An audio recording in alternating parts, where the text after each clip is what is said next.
right, it's early in the morning and in labor, I guess.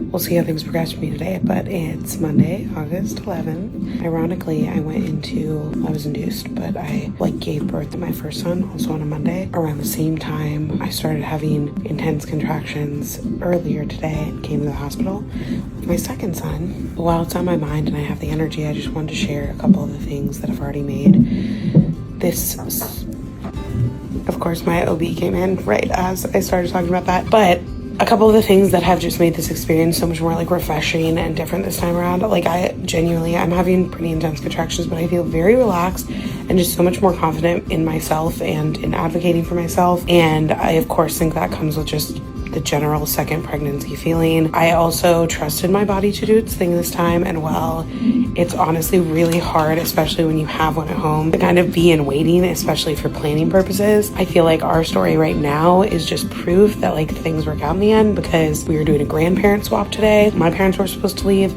My mom joked about me going into labor overnight, and then my husband's parents were supposed to get in today, and they still are, but now all of them are here. Our son is so well taken care of, and it just feels really meant to be and comforting. My body knew that tonight was the night. And I went to bed actually feeling pretty rough last night, and that kind of felt like a weird sign, but there's just a lot of weird signs, and I'm not really even into that kind of thing. But I just have been really relaxed since we got here, and while I've been in pain on and off, I just feel very trusting the process, and I don't recall feeling that way at all with our first.